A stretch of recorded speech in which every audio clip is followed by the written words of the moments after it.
अस्सलाम वालेकुम। Lesson number 6 collections. आज हम इंशाल्लाह शुरू करने लगे हैं अपना छठा लेक्चर। थोड़ी ताख़ीर हो गई, उसके लिए माज़रत चाहता हूँ। कुछ मसरूफियात थी जिसकी वजह से थोड़ा रिकॉर्ड नहीं कर सका। तो कलेक्शंस जो है जावा में एक बहुत इम्पॉर्टेंट रोल, अपनी एक उनकी एक अहमियत है, उनका एक बहुत बड़ा रोल है। आपने सी प्लस प्लस के अंदर, मुझे यकीन है कि आपने एरेस के बारे में पढ़ा होता। एरेस क्या थी कि भाई एरेस जो है आपकी कंप्यूटर की मेमोरी के अंदर एक कंसेक्यूटिव लोकेशंस होती थी, जहाँ पे आप डाटा स्टोर करते थे, एक के बाद दूसरा, दूसरा, चौथा, पांचवा, इस तरह से आप डाटा को स्टोर किया करते थे और फिर उसको एक लूप लगा के एक्सेस किया करते थे। अच्छा, यहाँ पे कलेक्शन में भी इसी तरह की कुछ चीज़ें हैं। हमारे पास जो यहाँ पे जो चीज़ें डिस्कस की गई हैं कलेक्शन में, वो एक है एरे लिस्ट, ठीक है, और दूसरा है हैश मैप। तो एक एक करके दोनों को डिस्कस करते हैं और फिर मैं आपको प्रोग्राम में बना के भी दिखाऊंगा कि किस तरह से इसको यूज़ किया जाता है। देखें, एरे लिस्ट तकरीबन एरे ही जैसी चीज़ है बिल्कुल, लेकिन ये एक ऑब्जेक्ट है, ठीक है ना, ये याद रखिएगा। ये एक प्रिमिटिव डाटा टाइप नहीं है, ये एक रेफरेंस डाटा टाइप है। एरे लिस्ट एक क्लास है। जावा के अंदर एक रेडीमेड क्लासेस दी हुई हैं आपकी आसानी के लिए, ताकि आप अगर कोई एरे टाइप की कोई चीज़ बनाना चाहें, सिंपल एरे भी आप जावा में बना सकते हैं और एरे लिस्ट भी बना सकते हैं। एरे लिस्ट बनाएं तो ज़्यादा बेहतर होगा। उसका फ़ायदा ये होता है कि आप अपने हिसाब से चीज़ों को इंसर्ट कर सकते हैं, और ये एक जेनेरिक लिस्ट होती है, इसमें आप कुछ भी चाहे स्टोर कर सकते हैं। ज़रूरी नहीं है कि आप इसमें सिर्फ इंटीजर ही स्टोर करें या स्ट्रिंग या डबल या बूलियन वैल्यू स्टोर करें।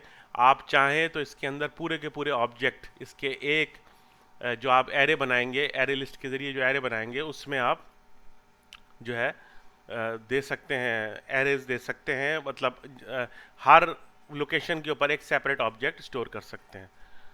तो इसमें फ़ायदा ये होता है दोस्तों कि इसके अंदर बहुत सारे रेडीमेड फंक्शंस दिए हुए हैं, ठीक है ना। साइज़ का फंक्शन दिया हुआ है, ये चेक करने का कि ये एरे लिस्ट एम्प्टी तो नहीं है। गेट का फंक्शन दिया हुआ है, और बहुत सारे फंक्शन दिए हुए हैं ऐसे, जिसको ऐड कर यूज़ करने से आप ये लिस्ट बआसानी इसको मैनिपुलेट कर सकते हैं।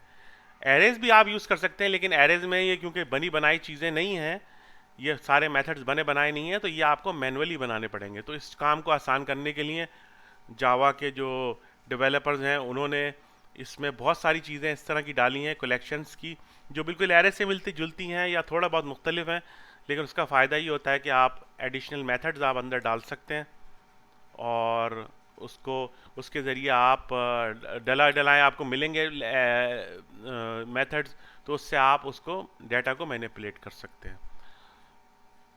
तो बिल्कुल इसी तरीके से जैसे सी प्लस प्लस के अंदर एरेज काम करते थे, बिल्कुल उसी तरीके से ये एरेज भी काम करते हैं।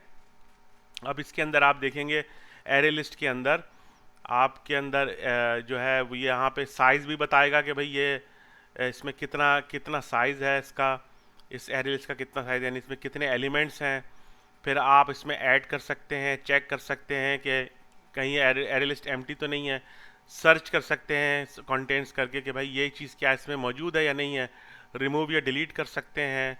तो ये बने बनाए मेथड्स उस क्लास के अंदर दिए हुए हैं एरे लिस्ट के अंदर, जो कि एक रेफरेंस डाटा टाइप है, एक क्लास है जावा की लाइब्रेरीज के अंदर प्री बिल्ड, और उसके लिए सिर्फ आपको उसको यूज़ करना है, आपने अलग से कोई चीज़ नहीं बनानी। तो यहाँ पर भी एरे यूज़ कर सकते हैं जैसे मैंने कहा, लेकिन वहाँ पे यहाँ पे एरे को ज़्यादा आसान कर दिया गया है आपके लिए। तो आइए कोड की तरफ चलते हैं, मैं वहाँ पे आपको जाके एक्सप्लेन करता हूँ उसी एग्जाम्पल के साथ जो इस बुक के अंदर बताई गई है। तो अब हम चलते हैं अपनी कोड की जानिब। तो देखें यहाँ पे मैंने कोड बनाया हुआ है एरे लिस्ट का, ठीक है ना। अब आप देखिएगा, मैं आपको समझा देता हूँ क्योंकि मैंने ये कोड राइट कर लिया था ताकि हमारा टाइम वेस्ट ना हो। तो जावा यूटिलिटी के अंदर ये जो पैकेज है, उसके अंदर एक क्लास है एरे लिस्ट। तो आपको एरे लिस्ट यूज़ करने के लिए आपको ये क्लास इंपोर्ट करनी पड़ेगी on the top of your Java file. तो एरे लिस्ट आप इस तरह से डिक्लेयर करते हैं, एरे लिस्ट अंडर, इसके अंदर पैरेंथेसिस लगा के स्टूडेंट। तो यहाँ पे अगर आपको याद होगा पिछली कुछ चैप्टर्स में मैंने आपको बताया था कि ये हमने एक जावा की स्टूडेंट क्लास बनाई थी जिसमें स्टूडेंट का नेम और रोल नंबर था, और इसके गेटर और सेटर बना लिए थे, और इसमें एडिशनली मैं एक मेथड मैंने बना दिया है जो कि प्रिंट कर देगा इन दो वैल्यू को। तो ये स्टूडेंट क्लास का अगर हमने एरे बनाना है तो हमने यहाँ एरे बनाया स्टूडेंट क्लास का इस सेंटेक्स के साथ, यहाँ पे ग्रेटर देन लेस देन के पैरेंथेसिस के साथ आपने ये एरे लिस्ट बनाई। उसमें आपने नया नया जो है आपने स्टूडेंट का ऑब्जेक्ट बनाया, एक ऑब्जेक्ट बनाया, दूसरा बनाया, तीसरा बनाया, अली, साद, रज़ा, इनको आपने स्टूडेंट की क्लास बनाई, और अब आप उसको चाह रहे हैं कि इन सबको मैं एक एरे के अंदर स्टोर कर दूं। तो सिंपली आपने इसका ऐड मेथड कॉल किया और आपने S1 कॉल किया ये वाला, तो इसमें अली स्टोर हो गया, फिर इसके अंदर साद स्टोर हो गया, फिर इसके अंदर रज़ा स्टोर हो गया। ठीक है ना। तो इस तरीके से आप किसी भी एरे लिस्ट के अंदर डाटा ऐड कर सकते हैं। फिर मैंने आपको बताया था इज़ एम्प्टी, तो यहाँ से आप चेक कर सकते हैं कि ये एम्प्टी तो नहीं है, और अगर ये जो मेथड है आपका ये एक बूलियन वैल्यू रिटर्न करता है, जिससे आपको पता लग सकता है कि ये एरे लिस्ट कहीं एम्प्टी तो नहीं। अगर एम्प्टी है तो ये ट्रू हो जाएगी, और अगर एम्प्टी नहीं है तो ये फॉल्स वैल्यू रहेगी। ठीक है ना।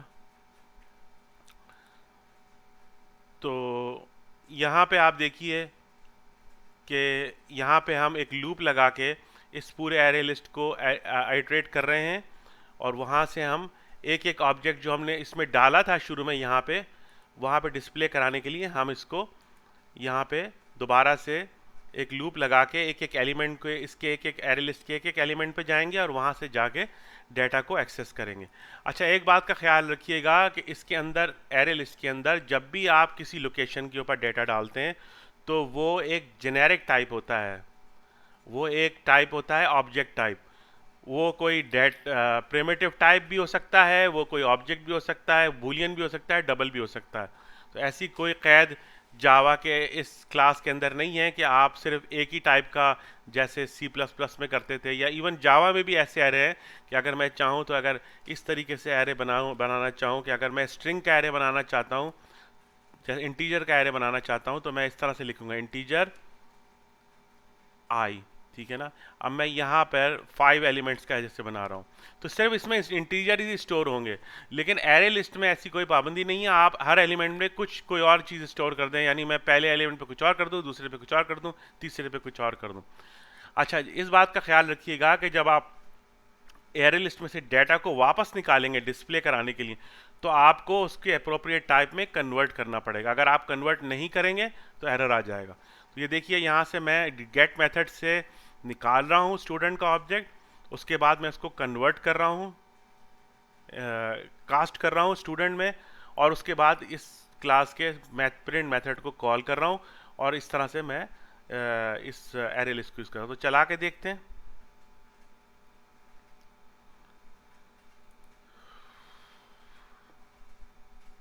ये देखिए, अब ये एरे साइज 3 बता रहा है लिस्ट, ये वाला कोड का एग्जीक्यूशन हुआ, ये वाला हिस्सा, क्योंकि ये एम्प्टी नहीं थी इसलिए ये वाला हिस्सा एग्जीक्यूट नहीं हुआ, और ये वाला एग्जीक्यूट हुआ। और यहाँ इसने बता दिया कि क्योंकि हमने 3 ऑब्जेक्ट डाले थे, अली, साद और रज़ा, तो यहाँ पे 3 ऑब्जेक्ट हैं जो स्टोर हुए हैं एज एन एरे लिस्ट में। और उसके बाद हमने यहाँ इस लूप पर आए और एक एक करके हमने इस ऑब्जेक्ट को एक्सेस किया और उससे डाटा को निकाला। 1 0 1 2 3 स्टार्ट करके साइज तक गए और वहाँ से डाटा को पुल किया। उसके बाद डाटा को कास्ट किया अप्रोप्रिएट टाइप में, और उसके बाद प्रिंट के मेथड को कॉल कर लिया। तो इस तरीके से देखें यहाँ पे हम लोग कॉल कर रहे हैं।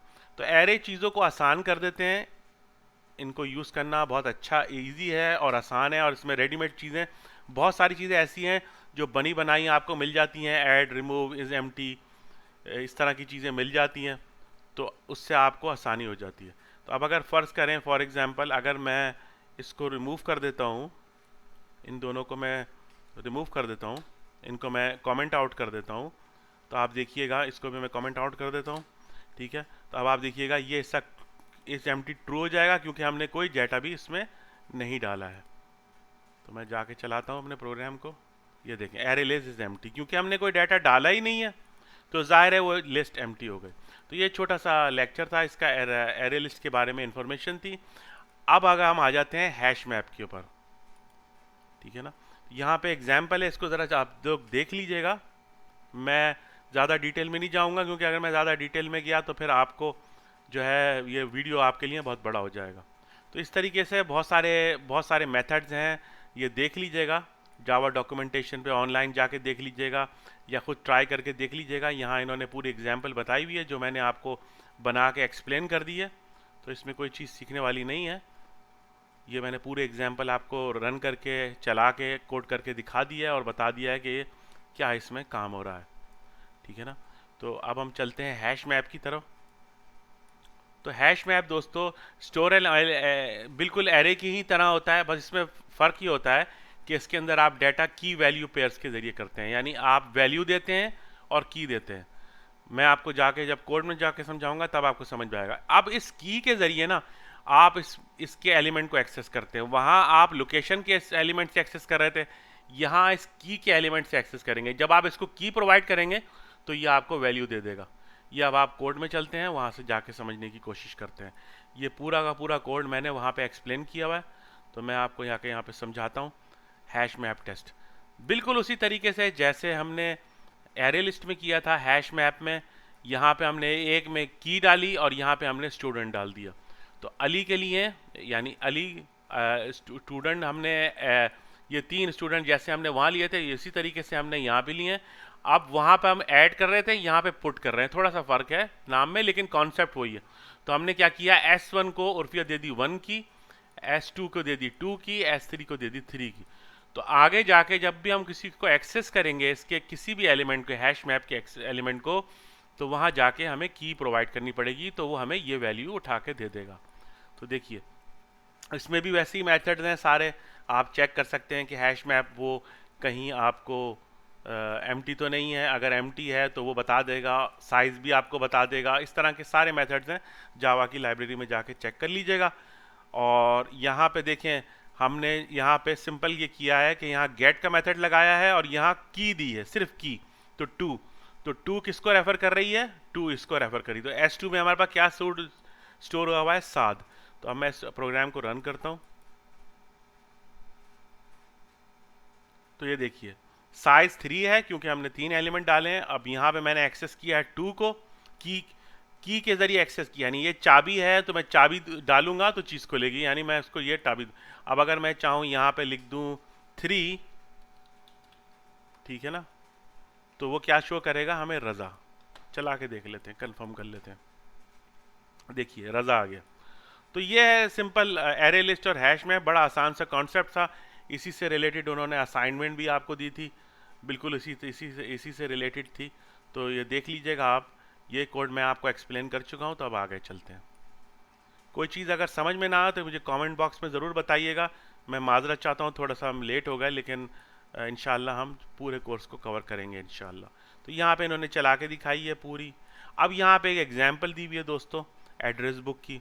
मैं ये एड्रेस बुक मैं आपके सामने नहीं बनाऊंगा, क्योंकि अगर मैंने बनाने लगा तो ये पूरा का पूरा वीडियो बहुत तवील हो जाएगा। मैं आपको सिर्फ समझा देता हूँ।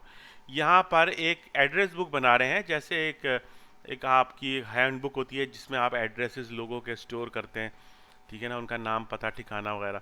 इस तरीके की एक चीज़ हम बना रहे हैं एक सैम्पल के तौर पे using the array list and hash map. तो उसमें हम अलग से मेथड डालेंगे, ऐड, डिलीट, सर्च, एग्जिट, ठीक है ना। तो यहाँ पर आप देखें क्लास बनाई हुई है इन्होंने एक पर्सनल इन्फो की, उसमें नाम दिया हुआ है पर्सन का, एड्रेस है, फ़ोन नंबर है, फिर एक कंस्ट्रक्टर बना लिया है। फिर ये इन्होंने स्विंग की क्लासेस यूज़ की हैं, जावा स्विंग की आपको इम्प्रूव करने के लिए। इसलिए हम यूज़ करते हैं ताकि हम अपने प्रोग्राम को ग्राफिकली बना सकें। ये मैं आपको पहले कुछ लेक्चर्स में एक्सप्लेन कर चुका हूँ। तो ये इसका एक स्टैटिक मेथड है। यहाँ आप यूज़र से जब ये मेथड रन होगा तो बाकायदा एक विंडो ओपन होगी, वहाँ पे वो आपसे नाम, एड्रेस और फ़ोन नंबर पूछेगा। तो ये तरीके का GUI बनाने के लिए एक इसमें तरीक़ेकार दिया हुआ है। तो इन्होंने पर्सनल इन्फो बना दी एक क्लास, उसके बाद यहाँ पे मेन एड्रेस बुक की क्लास बनाई है, उसके अंदर हमने एक एरे लिस्ट बना लिया पर्सनल इन्फो का, ठीक है ना। उसके बाद जब एंटर लेते हैं, यूज़र से इनपुट लेते हैं, एंटर नेम, फिर एड्रेस लेते हैं, फिर फ़ोन नंबर लेते हैं। उसके बाद हम क्या करते हैं कि जो एक्सक्यूज़ मी, जो एरे लिस्ट बनाई है उसमें हम डाटा को स्टोर कर लेते हैं। इसी तरीके से यहाँ पे इन्होंने सर्च का मेथड बनाया है, ठीक है ना। यहाँ से सर्च कर रहे हैं तो यहाँ पे हम एरे लिस्ट में जाते हैं, वहाँ जाके पहले एलिमेंट को सर्च किया, उसके बाद उसको कास्ट किया। कास्ट ज़रूर कीजिएगा, क्योंकि कास्ट अगर आप नहीं करेंगे तो एरर आ जाएगा, क्योंकि मैंने कहा जैसे कि एरे लिस्ट के अंदर हर एलिमेंट के ऊपर, एरे के हर एलिमेंट के ऊपर जो ऑब्जेक्ट है it will be stored as an object. So it can be anything, it can be integer, it can be string, it could be a class, it could be anything. तो इस तरीके से ये चीज़ है। तो यहाँ पे अलग से इन्होंने मेथड बनाया डिलीट पर्सन, तो यहाँ से हम डिलीट कर रहे हैं। पहले हमने चेक किया, सर्च किया कि वो मौजूद है कि नहीं है। अगर वो मौजूद है तो वहाँ जाके हमने रिमूव का मेथड कॉल कर लिया एरे लिस्ट का, तो वो रिमूव हो गया। तो सिंपल सा है। मैं ये मेरे नहीं ख्याल से मैं ये बनाऊंगा, क्योंकि अगर मैं बनाता तो फिर ये ना वीडियो बहुत ही लार्ज हो जाता। ये आप खुद ट्राई करके देख लीजिएगा। अगर आप खुद ट्राई करके कोड करके नहीं देखना चाहते तो डाउनलोड सेक्शन में जाइए, वहाँ पे इस पूरी बुक की एग्जाम्पल वहाँ डाउनलोड सेक्शन में दिए, वहाँ से डाउनलोड कर लें और उसको एक चला के देख लीजिए। बुक से ना कॉपी कीजिएगा कोड, क्योंकि बुक में बहुत सारी गलतियाँ हैं और अगर आपने कर भी लिया तो आपको बहुत टाइम लग जाएगा। तो ये मेन है प्रोग्राम टेस्ट का, जहाँ से हम दोनों के ऊपर की पहली दो क्लासेस को चलाएंगे। यहाँ पे आपने देखा एड्रेस बुक बनाई है इन्होंने, ठीक है ना। एड्रेस बुक इंटरनली जो है वो एरे लिस्ट को यूज़ कर रही है। उसके बाद एक छोटा सा मेन्यू बना दिया है कि 1 दबाएंगे तो ऐड करेंगे, 2 दबाएंगे तो सर्च करेंगे, 3 दबाएंगे तो डिलीट करेंगे और 4 दबाएंगे तो प्रोग्राम एग्जिट हो जाएगा। ये एक तरीके का विंडो, खूबसूरत सा ग्राफिकल डायलॉग बॉक्स आपके पास आएगा, वहाँ आपको इनपुट देना होगा। फिर उसके बाद आप चेक करते हैं कि कौन सा बटन दबाया है, 1 दबाया, 2 दबाया, 3 दबाया, 4 दबाया, और उस हिसाब से आप एक्शन लेते हैं। तो कोड बड़ा सिंपल है। अगर कोई चीज़ समझ में ना आए तो मुझसे पूछ लीजिएगा। तो यही है आज का लेक्चर। ये एग्जाम्पल ज़रूर ट्राई कर लीजिएगा ताकि आपको हैश मैप और एरे लिस्ट की समझ आ जाए। अगर कोई चीज़ समझ में ना आए तो काइंडली मुझसे पूछ लीजिएगा, कमेंट बॉक्स में बताइएगा। और मैं आपको रिकमेंड करूँगा, बहुत सारे लोगों ने मुझे कंप्लेन की है कि सर आपके लेक्चर जो हैं वो हम मोबाइल पे नहीं देख सकते। तो मेरे भाई ये जावा जो है ये कंप्यूटर पे सीखी जा सकती है, मोबाइल पे नहीं सीखी जा सकती। तो मैं आपसे यही कहूँगा बार बार कि आप कंप्यूटर पे देखें। मोबाइल पे अगर आप देख भी लेंगे तो आपको सही तरीके से समझ में नहीं आएगा, आप ट्राई नहीं करेंगे। और प्रोग्रामिंग हमेशा करके सीखी जाती है, देख के नहीं सीखी जाती। तो जितना आप हैंड्स ऑन होंगे, चीज़ों को समझेंगे, उतना आपके लिए आसानी होगा। इसके साथ ही मुझे इजाज़त दीजिए। अगले लेक्चर के लिए मैं कोशिश करूँगा कि आगे तेज़ी से हम बढ़ जाएँ। शुक्रिया, अल्लाह हाफ़िज़।